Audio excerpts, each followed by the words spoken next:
this is John. I just wanted to show you guys why I'd never buy another Big Tex trailer. Back up a little bit, Emmy, with that camera. See the cord? That's where it goes up in between the box and the frame. And the wires are all skinned off of it. That's the way it came from the factory. And I had to end up cutting the end of it off because the end of it up here had a, this is the end that it came with. And it actually ended up, the guy that brought it back to me from the trader shop that had it before, that I bought it brand new from, I had to take it back to them because I had to send it back to them. Hold on one second here, let me get this tailgate up. Because when I got it, let me go up there. I'll show you guys here. When I got it, the marker light over there wasn't hooked up at all, and the cord was bad on it. And there we go. And basically what happened was when I got it, I asked them to check it out because I didn't see it. I bought it sight unseen. It was brand new, so I figured that I'd get a decent trailer. And what happened was the trailer, I brought it home, or they brought it to me, and I ran up and down with it, showing my friends how it worked and everything, and etc. And about probably 2 weeks after owning it, it quit running. It quit going up and down, and I hadn't put a single load in it at the time.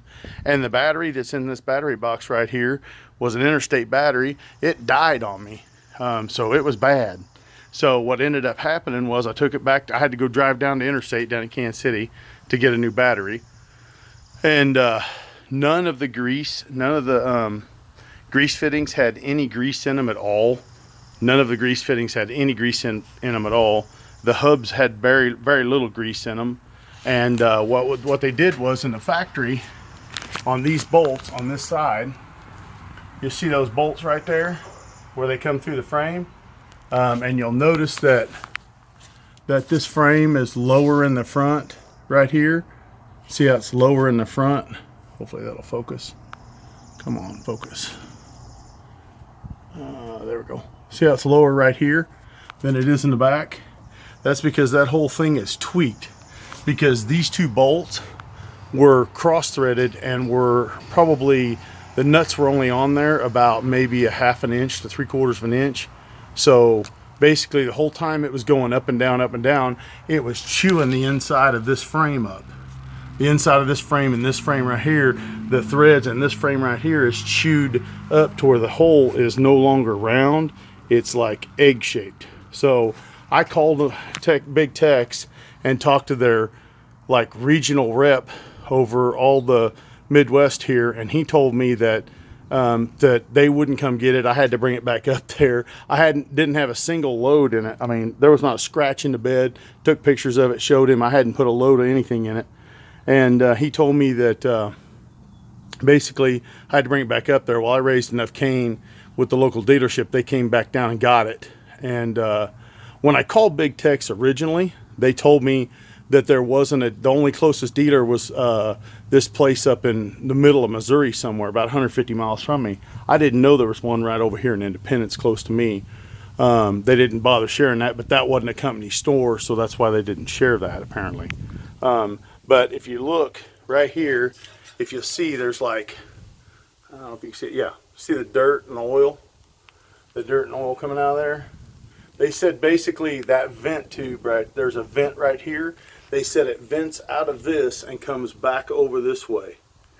I don't know how in the world that happens. I mean, all oil leaks I've ever seen usually drip straight down. Gravity usually takes over. Even if you're driving down the road, they would usually blow back onto something else.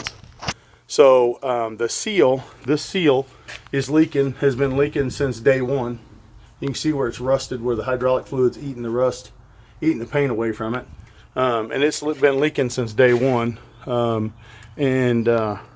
Basically, when I told them I wanted this thing replaced because it was bent, that tube through there, they needed to cut it off and weld a new one on there. They told me that they took it up there and said it was well within spec. So I was like, okay, whatever. And another thing too is, if you look right here, that's factory normal within spec, I guess. That's also factory normal within spec.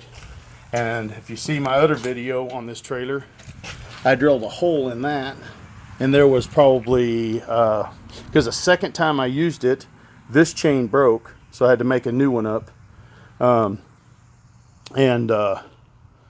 The water came out of there. Water sits inside of these, so if you've got one of these trailers, I recommend taking this thing clean off and throwing it away. I'm going to take mine off today, the little caps, because they don't help any at all.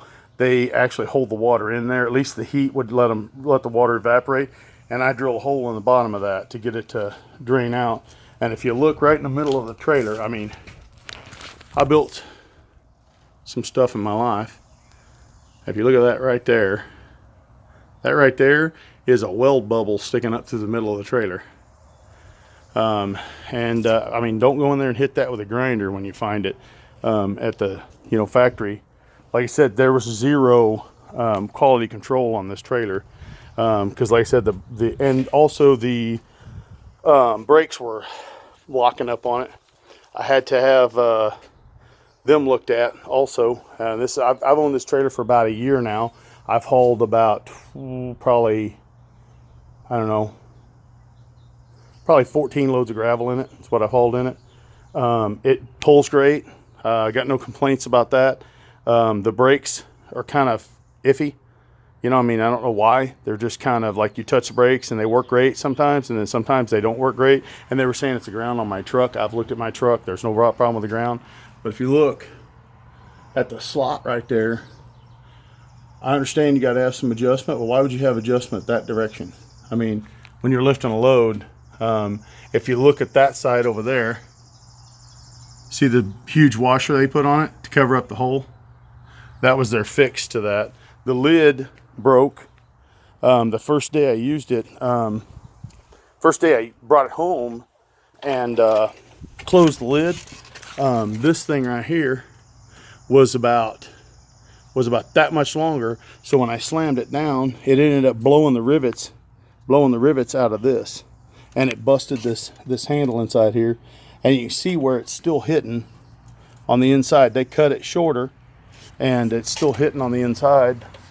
And if you could see the top of the deck, the very top of the deck up there, where they had welded through, it was already starting to rust when they brought it to me.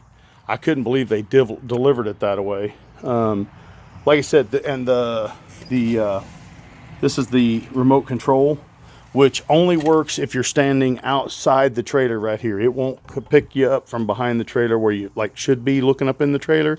You got to kind of stick your arm out to the side, and when you're in the vehicle, you got to stick your arm out to the side. The remote control, which cost me $115 or whatever, the coaxial cable is like no length at all. And like I said, when they brought it back, when the dealership, which I made them pull their stickers off the front of it and off of it, because I was like, you're not advertising for me. Or I'm not advertising for you. But when they brought it home, what they did was the guy had the plug in the inside of his bed, so he undid this thing, and I didn't realize it. And when he brought it home, he undid it so much that it drug the cord to where it skinned the outside of the cord. So that's why I got that cut off there now. And I'm fixing to do a video on showing you how to add one of these. Where is it? I got a junction box around here somewhere.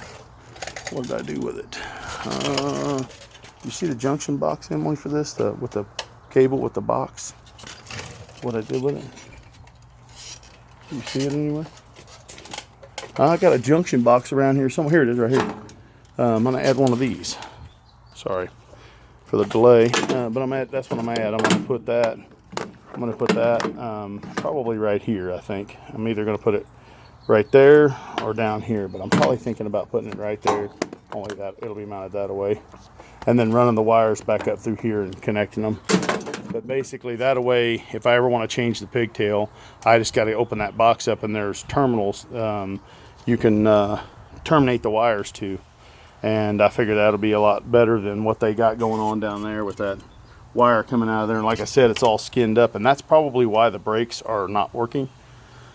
Because several of the wires that I found up in there, where that cable runs alongside that box, where they just like drug it through there. I don't know why they did that. They just drug it through there, and it just tore the insulation off the inside of it, are skinned up. So I'm thinking that might fix my brake problem.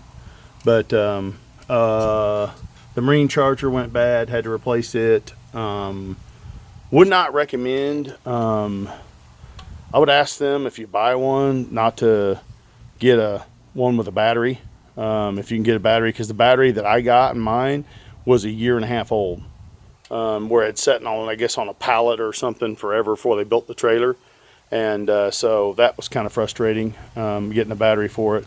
And like I said, I wouldn't buy Big Tex. I wouldn't buy Big Tex anything, or PJ, because PJ owns Big Tex, or the company that owns both of them make the same trailers. And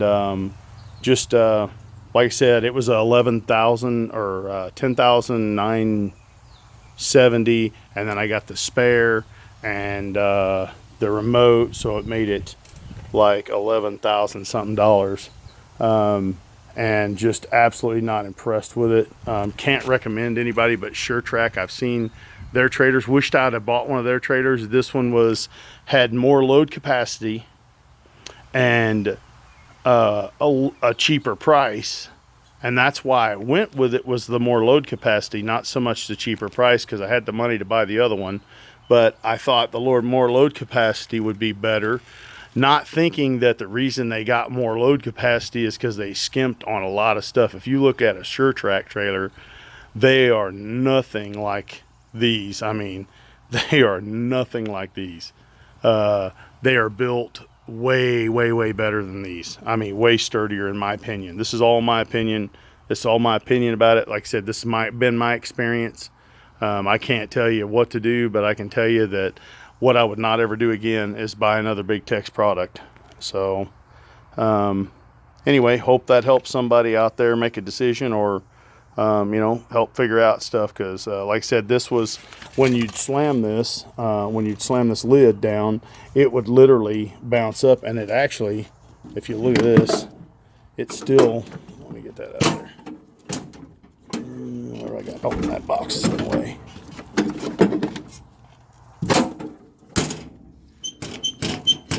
That's what you hear going down the road, because the wind gets up underneath there, and if it's raining, the wind will get up underneath there and fill this box full of water if it's raining a bunch.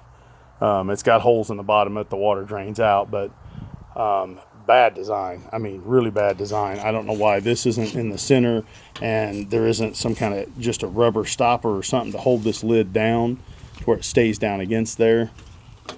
But like I said, when I first got it, it blew. It hit this thing. This thing was so long that it hit this so hard it ripped the rivets right out of this thing. They had to replace this one. Matter of fact, you can see the sticker on it still, where they replaced that for me. And but anyway, just wanted to let you guys know what I'd found on this Big Tex. Thanks. Like and subscribe if you like the videos. Thank you.